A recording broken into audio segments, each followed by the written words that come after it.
Good afternoon, Facebook land. This is Mike George here, along with Matthew Equality Gutierrez. And we are coming at you guys live from south of Sacramento on the I-5 corridor.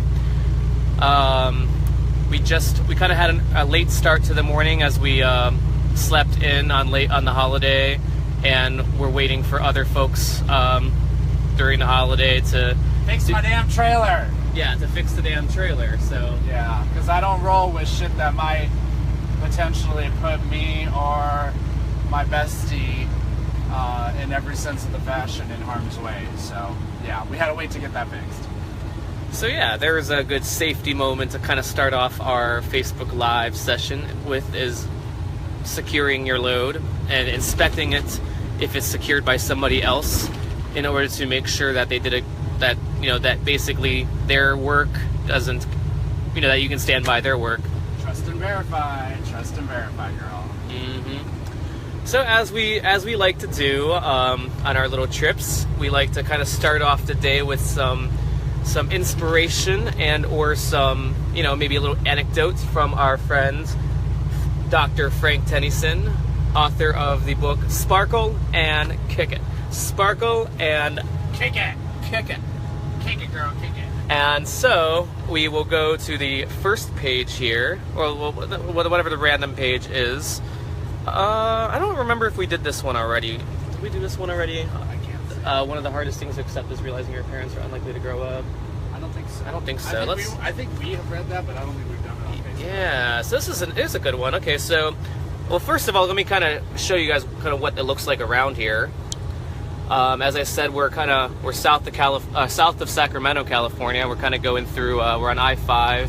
This isn't the Central Valley area, is it? This is kind of like. We're just north of the grapevine area. Oh, is that where all the wine country is and stuff?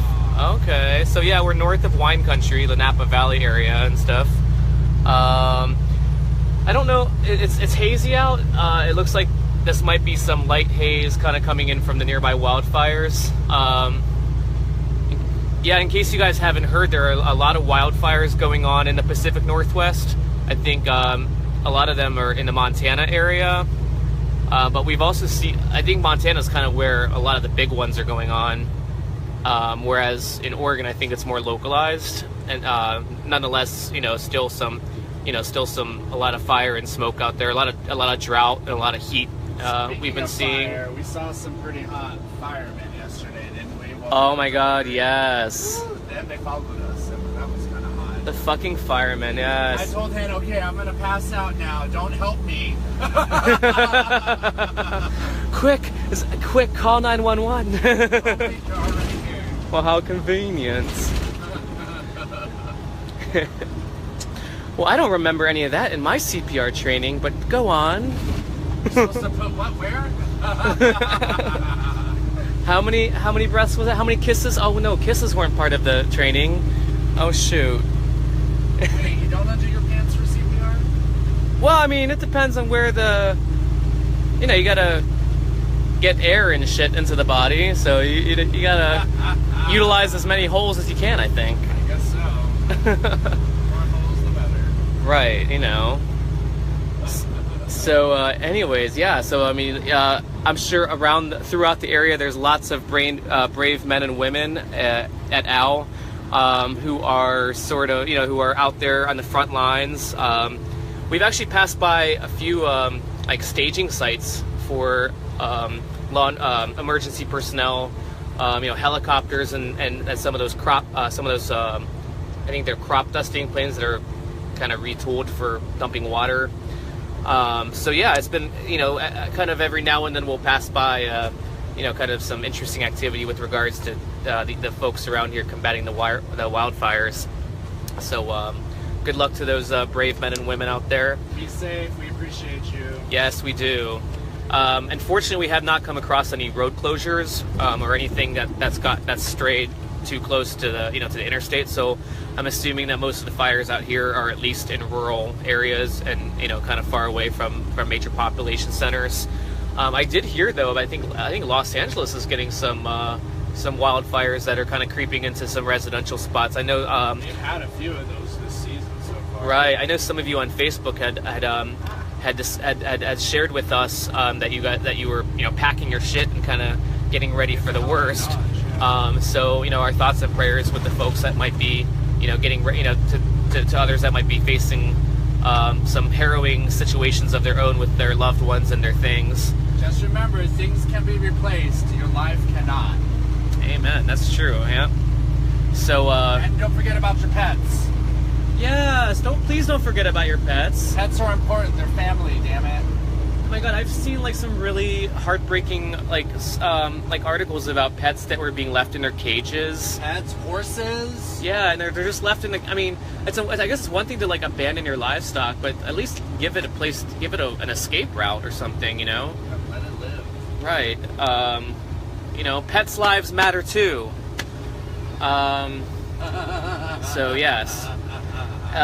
Anyways, I guess to kind of go back to our Sparkle and Kick It here, we'll kind of open up the page. I think, oh damn it, there was a good one and I lost it. Let me see if I can find it again. Maybe it wasn't meant to be. Maybe it just maybe the universe is telling you to find another page. Oh, you know what? This is a good one. I like this one. Okay. All right, we're gonna flip it over here to today's words of advice here. Here we go. Thank God for the little successes, for they add momentum to the big ones. Thank God for the little successes, for they add momentum to the big ones. This is a good one. Yeah, I mean, I think a lot of times we're, a lot of times we're faced with problems, encounters in our life that, or even stuff in our job, like tasks in our job that kind of at first glance, they look like insurmountable projects, large, insurmountable projects. And, oh, there was an accident scene here. Something. Oh, okay. Yeah, we just passed by a parked vehicle on the freeway that was, I think, some first responders that were deploying some of their tools and things, getting ready to go out and fight some fires. So anyways, I kind of want to reflect on that a little bit. I guess me personally, I kind of have the problem when I encounter a big project like a school project. It's really easy to get kind of intimidated about it, or to kind of go in, or even to kind of go into the, I'm an overthinker, I guess. And so I spend a lot of time in my head kind of trying to figure out how I'm going to conquer like this large problem, when I think a lot of the time can be spent just doing it. And I know sometimes that sounds counterintuitive because you kind of want to have a plan first, kind of a plan of attack, and then sort of implement your plan. But I guess for me personally, I've had to kind of step back a little bit from that mentality, just to kind of say, let's just fucking do it. Have kind of more iterative approach to it, kind of have a first go at it, learn from your lessons of your, or your shortcomings on that first attempt, and then kind of give it a second go. I think my problem is kind of waiting too long for that, for the action part of implementing some sort of big plan. And it's kind of funny, like when you get, I don't know, I've kind of gone from kind of being this super productive person working in the corporate sector several years ago in my life to kind of being in an emotional rut where I was just being super, I was unemployed, sleeping in, smoking weed all the time, just doing nothing, really doing nothing. It's living a very like sedentary life, not even just physically sedentary, but also mentally sedentary. Yeah, and so like, I guess, I think you kind of fall into a trap, I guess, sometimes with that, where you can kind of convince yourself that you're not good enough to start things. I don't know if that makes any sense.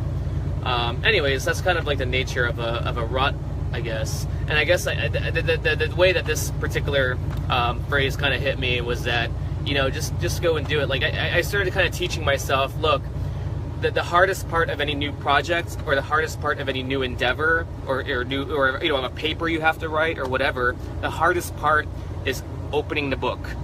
Is that initial, opening once I open the book, or once I start on that, assignment, once I kind of at least put myself on, onto the, onto the track of getting that task done, a lot of it, my brain kind of just takes over from there, I guess. Like, you know, for instance, like, I'm not a big reader, but if you first open the book and you kind of read that first paragraph, a lot of times you get sucked into the second paragraph without even realizing, and then in the third paragraph, and then the fourth paragraph, and the fifth paragraph.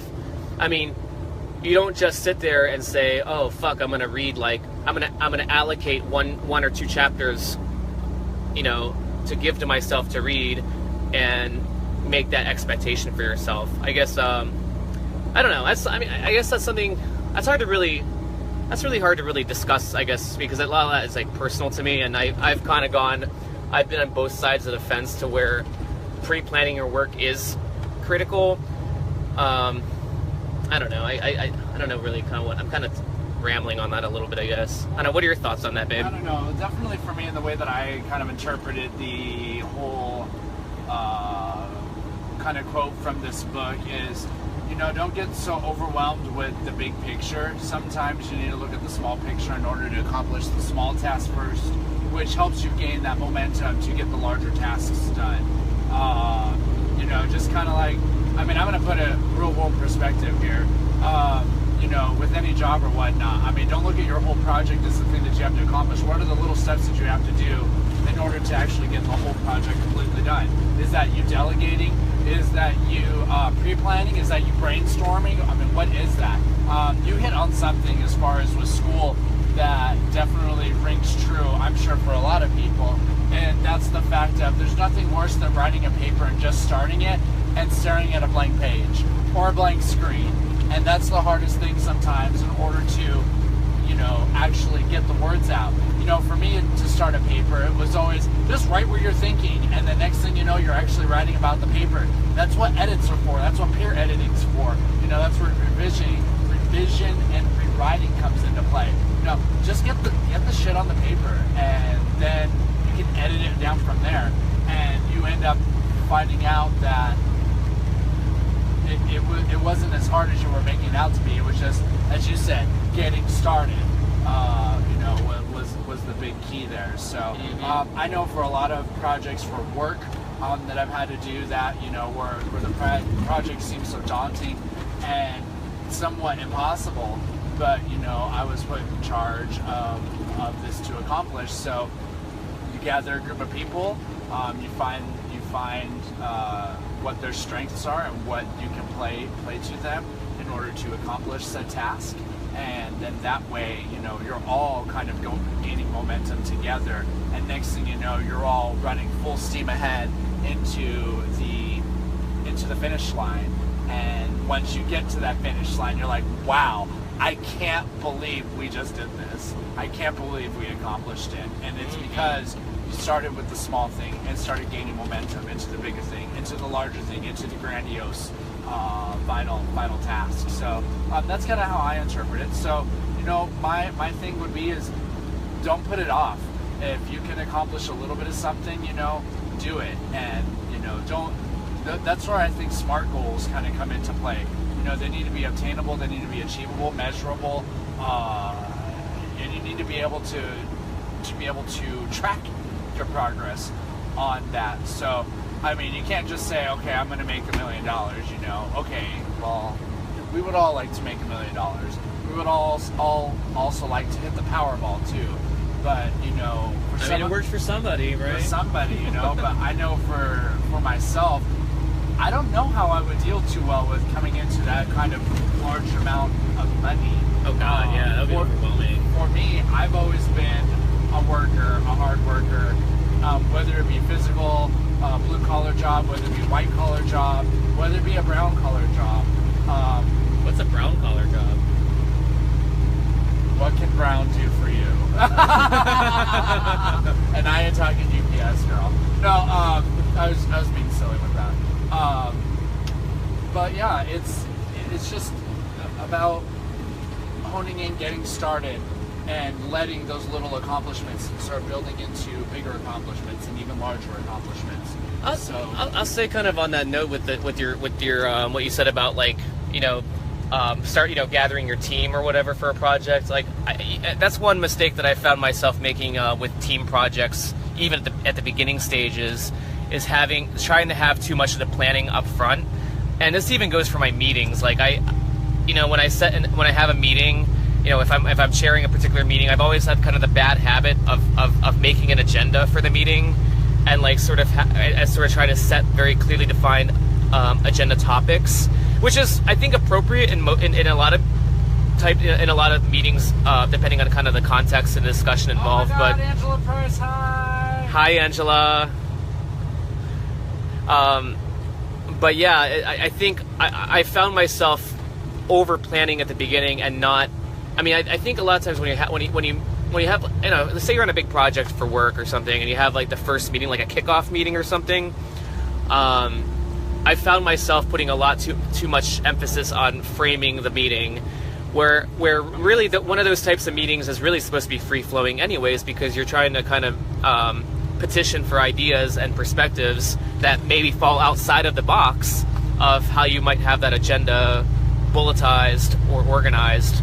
And so I guess I think we have a tendency. I don't know. I have anxiety sometimes when I'm chairing meetings, and that my fear is that if I don't plan it enough or structure it enough, it'll just run on and on and on, and it'll end up with just a million tangents, and a meeting that's like 3 hours, 3 times as long as what you first wanted.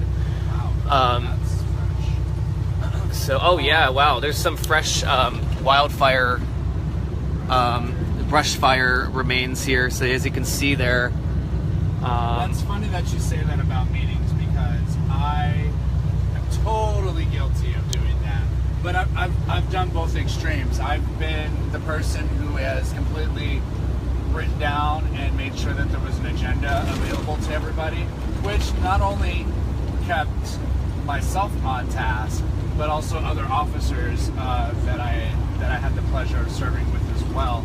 I've had those super structured meetings, and I've also had those kind of free-floating, free-forming idea meetings as well. And trying to find a happy balance with that, because not every organization is the same.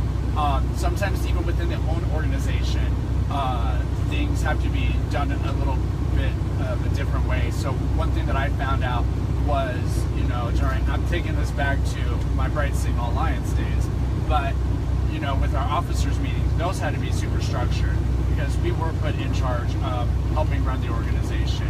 And then you go on to the members meetings, which a little bit of information, a little bit of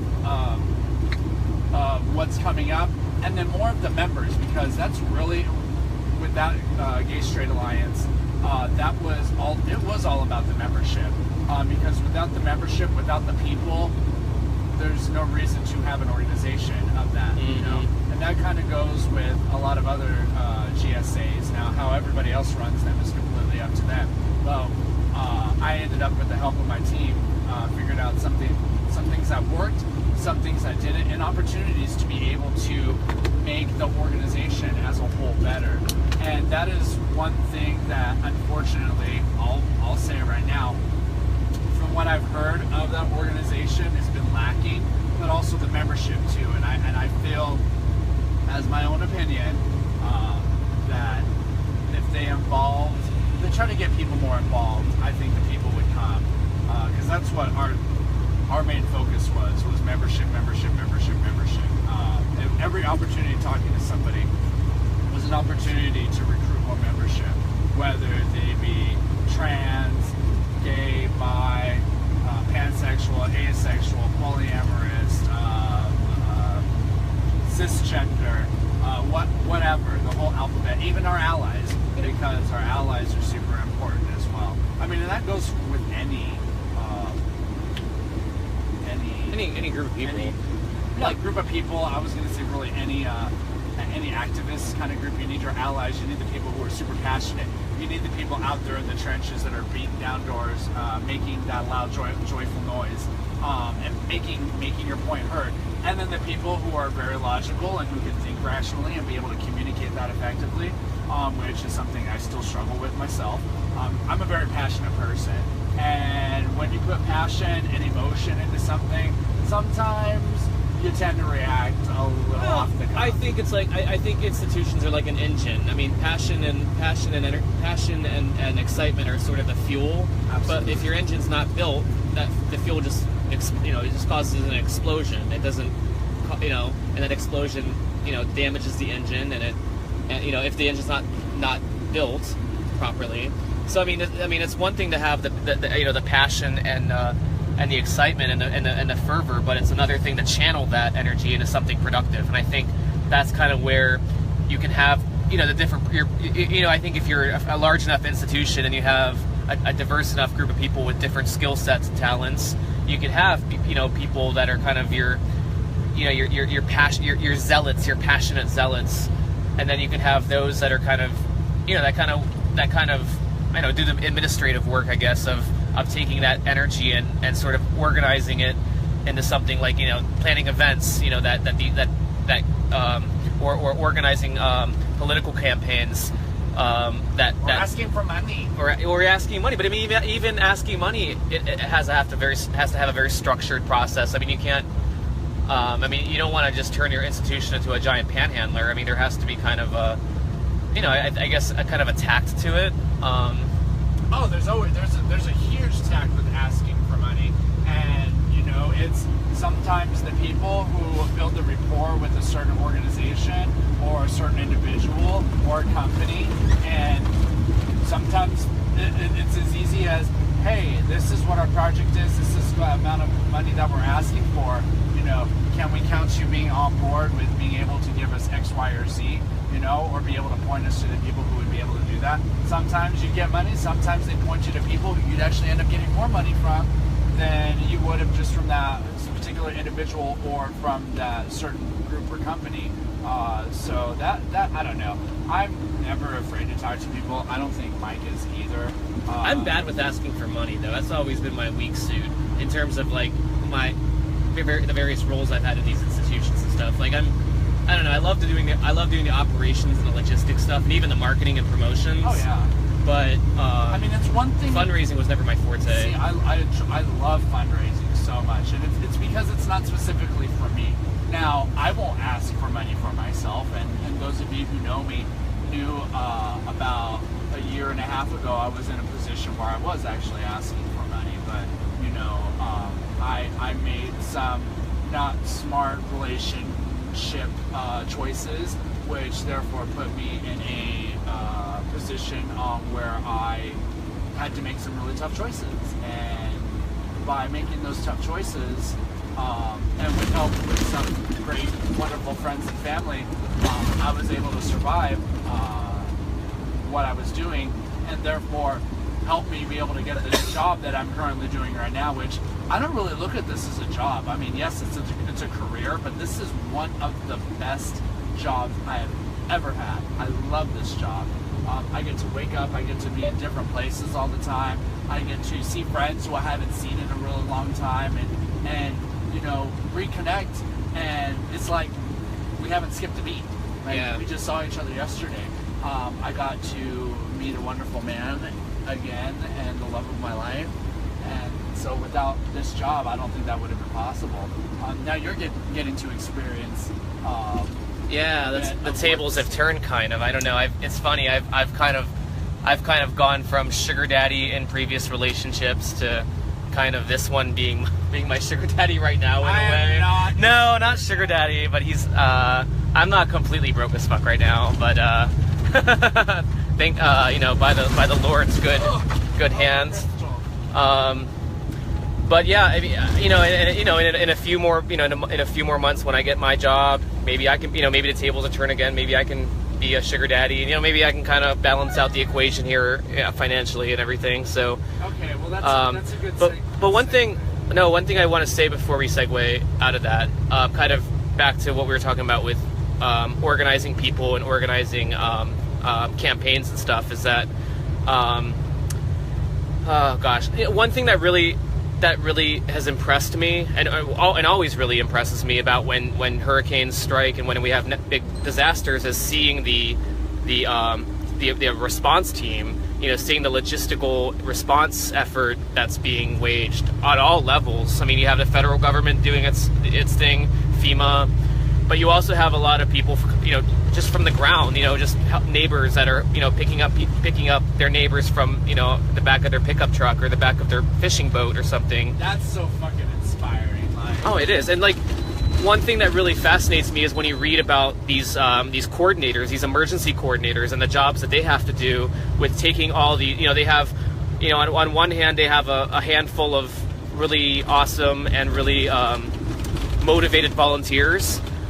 They have very limited equipment availability, very limited, maybe even funding in some cases. Obviously, very little in terms of logistics and roads and distribution paths and everything. So much of that disaster relief effort is improvised, and kind of going back to what we were talking about with feeling the need to be super planned out on things.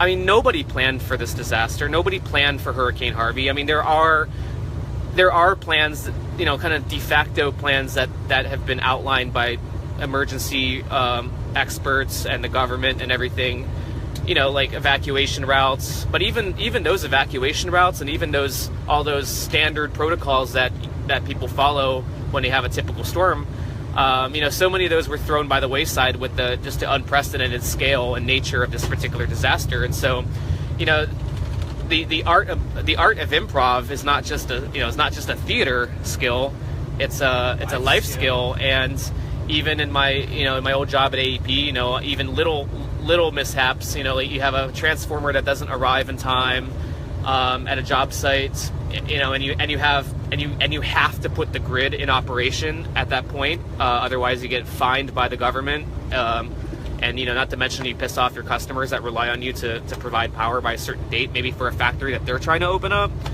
That's kind of, it's interesting. I mean, the chaos of the job is what makes it stressful on one hand, but it's also kind of what makes it fun on another hand, and it kind of prevents this notion of kind of falling into a repetitive type of rut where you're just doing the same thing kind of depressedly for like the rest of your life.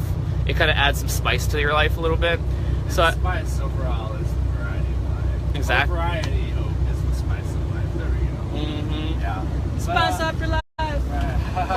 We've been jamming out to some Spice Girls lately. It's been wonderful.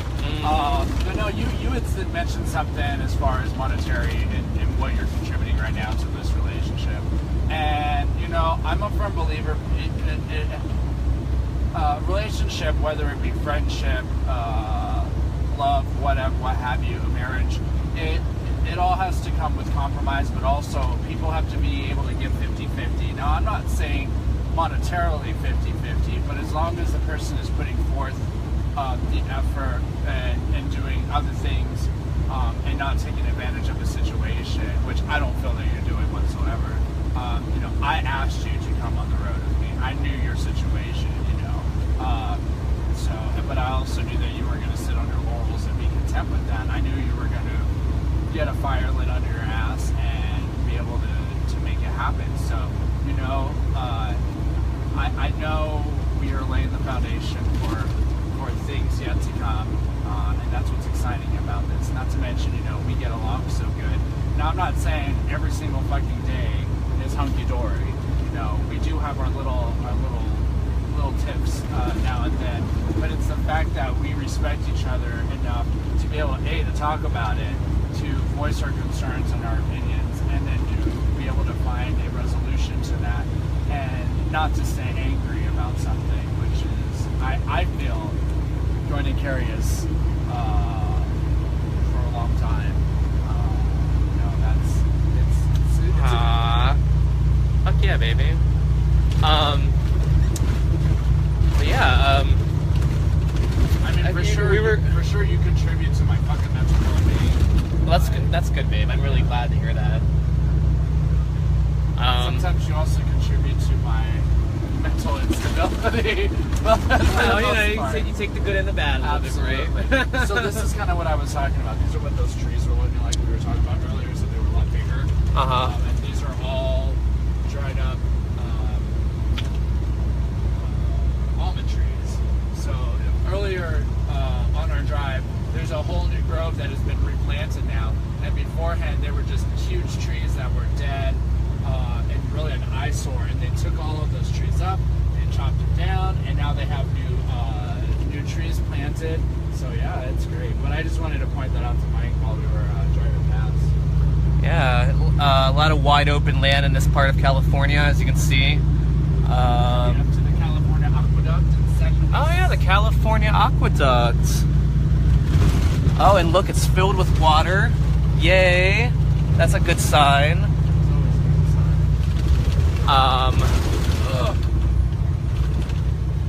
And so yeah, this is kind of where we are in California right now.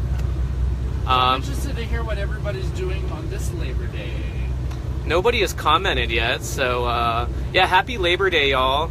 I'm sure a lot of you guys are relaxing at home, hopefully with a nice, fresh, cold alcoholic beverage or a non-alcoholic beverage, or maybe a joint or two. I don't know. Who knows?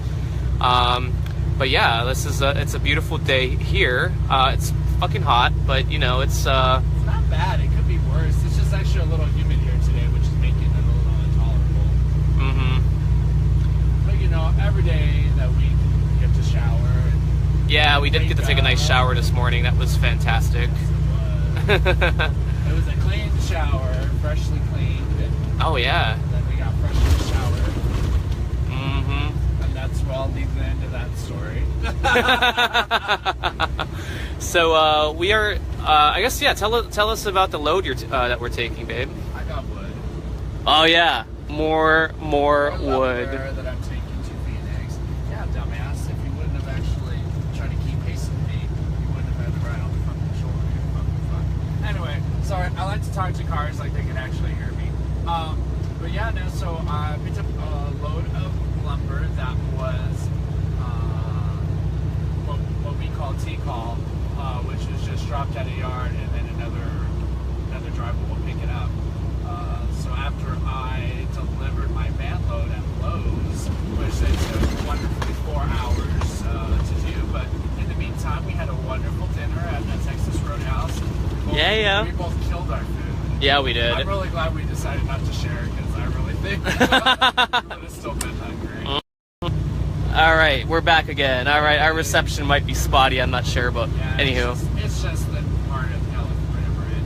But and then that's when we saw the fireman, and we bought some things at Lowe's, and then we got to go back to the terminal in Latham, California, and pick up this load. Went to sleep after a nice little adventure walk, and then went back to the truck and fell asleep, and then woke up, and then I secured my load and sure it was charged correctly, and they got the trailer finally fucking fixed. But yeah, we got a late start. This is probably one of the later starts I've ever gotten. Yeah. I don't like starting late. I feel like I'm behind the eight ball, which I'm feeling like I'm constantly trying to play catch up.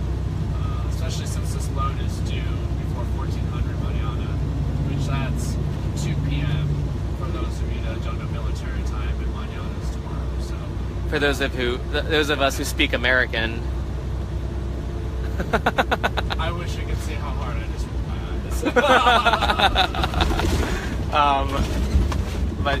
But yeah, so we picked up a load that somebody transferred to us, the load of wood from Washington, and then we're taking it to where? To Phoenix, Arizona. Yes. Which oddly enough, this particular load got picked up in Chehalis, which you've gone with me before to that specific hardwood facility.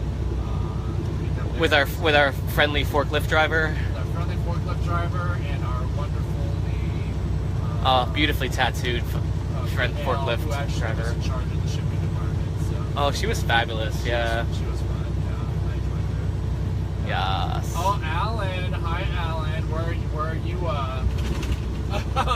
are you watching us from? Let's see. It's a multiple choice question. Let's see. Scandals or Silverado? Or home. I'm gonna say home right now. I'm gonna give Alan the benefit of the doubt. But yeah, I'm interested to hear from Bernie and Brett and hear how their trip in LA was going.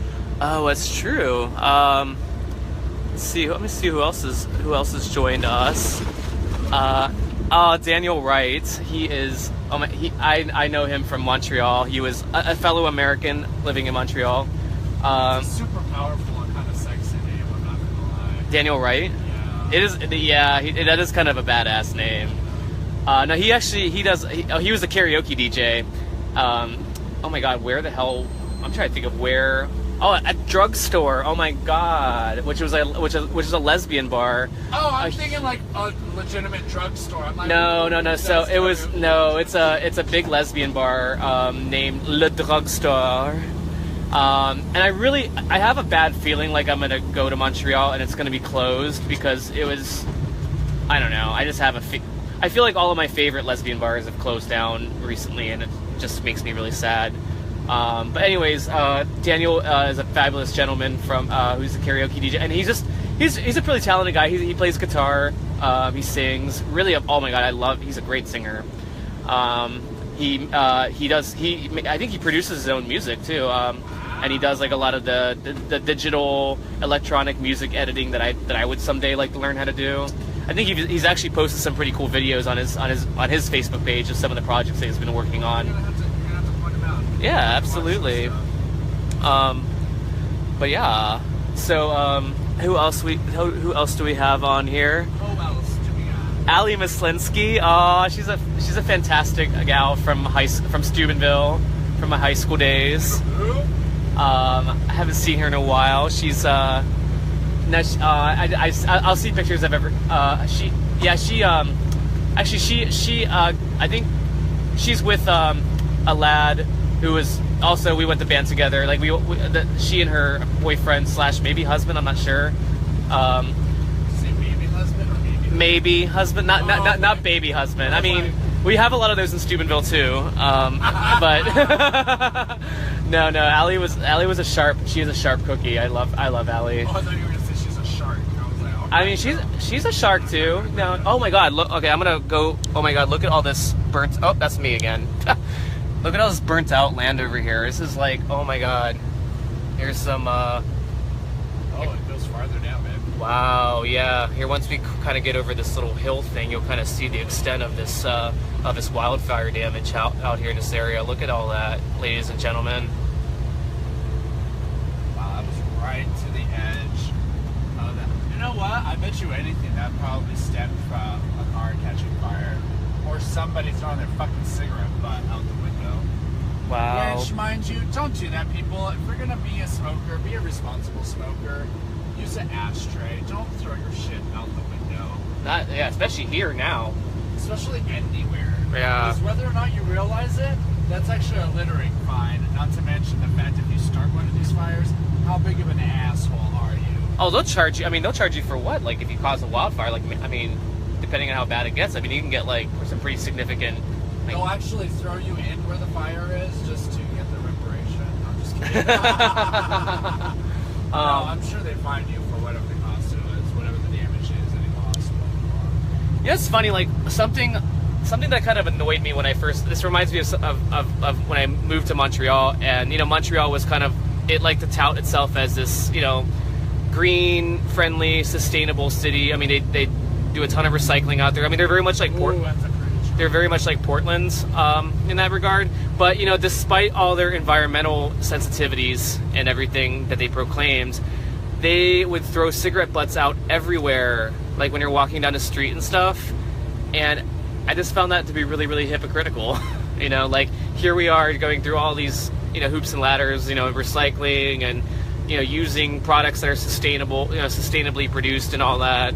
And then they turn around and throw their cigarette butts on the ground. Like, what the fuck? That just defeats the whole point of this exercise. Anyways, yeah, so... That sounds like me when I was being, like, super healthy and yet I was still smoking cigarettes. And my mom actually commented, she goes, for as healthy as you are, you sure do one of the most unhealthy things in the world. And that's why I vape now. So at least I'm not smoking cigarettes. This is a stepping stone. Once again, on my trial to become nicotine-free. I mean, vapes aren't perfect, but I mean, cigarettes, we know those cause cancer, and we know pretty much exactly how it causes cancer. Vapes, there's a lot, you know, the vape thing has a lot more mystery around it, a lot more uncertainty and miseducation even about it. So, you know, I'd rather die from something that may kill me than something that I know will kill me. I mean, People die every day, I'm just saying. Well, yeah. YOLO. YOLO! Yo-ho. So, anywho, I don't know. Oh yeah, actually, this is kind of a fun, expansive land. I mean, here you can see that we've returned to some greenery. You know, where they've replanted. Are there still almond trees? That's what they look like. Yeah. So They I could mean, also be citrus trees, but I think this is an almond country out here. yeah. So those are almond trees there to our left. A lot of green. You know, decent amount of green over there. Green tomatoes. And then to our what? Like green tomatoes. Oh, maybe. And then to our right here, you can kind of see some dry bush. And way off in the distance, you see some transmission lines. Yeah, some sexy transmission lines. Well, they're kind of just standard transmission lines. Those aren't really the sexy kinds, but Sexy ones would be if you were holding them. it would be sexy for like a hot second, literally. Would it even be a second? It wouldn't even be a second. It would be like. It'd be a hurricane. Oh my god, it reminds me of a YouTube video that some queen wasn't in vase, but she was dancing with the broom, and all of a sudden touches the broom on the freaking residential line and gets a little zapped. She's like, "Aye!" Oh no, a broom! Oh my! And she's lucky because she had like wood that shit had to get through to get to I her. think it was aluminum, actually. Oh god, that's lovely. An aluminum broom handle on a power line. I mean, you know, Darwin Awards at its finest. That is special. Well, I mean, at least it was, you know, Like, at least it wasn't a fucking squirrel. Right. Oh my gosh. So yeah. Anywho, I don't know. Let's see what exit we're at here. We are at exit number 391. The crazy thing about California is the exit numbers extend so high up here, just due to the length of north-south freeway that there is, as you can imagine, for a state as big as California. So I think I think California is the first state that I've gone to that actually has exit numbers in the 900s or 700s. Okay, 700s. Okay. I was like, right, ain't that big. Yeah. So I mean, there was like an exit 795 or something when we first entered from Oregon, from the north. I don't know if it's that close. Maybe. To it might be a little lower, but I mean, it was still in the 700s. Yeah. So yeah, I mean, in case we needed reminded that California is a big state, you know, that was a subtle reminder. Which is not the biggest state in the United States. Oh, and here's a substation Here's a substation over here for those who are outside of the electricity world and kind of never seen one before. That is what a substation looks like, kind of from far away. Not to be confused with the Dom substation. All right, baby. Thank you, Mr. DeMille. I was ready for this. So yeah, those substations basically serve as the junction points for the transmission lines that you have undoubtedly seen on your travels on our on our beautiful American interstate system. So yeah, I guess we're gonna. I don't know. Do you have anything else you want to talk about? I think we've been on Facebook Live for enough, right? I mean, I'm good. Yeah. Nobody has commented yet. This is a really boring Facebook Live segment. I guess everybody's too busy stuffing their face and or drinking their booze. Yeah, so we're. Have one for me. Yeah, yes, do please. Yeah, none of us. I don't think either of us are going to be drinking or any of that jazz today. So have a cold. I know for sure I won't be. Right, have a cold one on us. Oh, that sounds like some ice play. Sure, baby. Just a little ice cube. Ice play, huh? Sensationize those spots with some ice cube. Nice. That should be. We should just like turn the camera around, just get like shots of people in their cars and see if we like pass by anybody hot. I mean, I'm still waiting for somebody to like be jerking off in their car. I mean, we haven't. Yeah, I haven't been looking at any. You know, it's kind of hard to. I mean, it's hard to look at other people when you have somebody so wonderful and gorgeous as Michael George. Aww, Yeah. you're beautiful, baby. Mwah.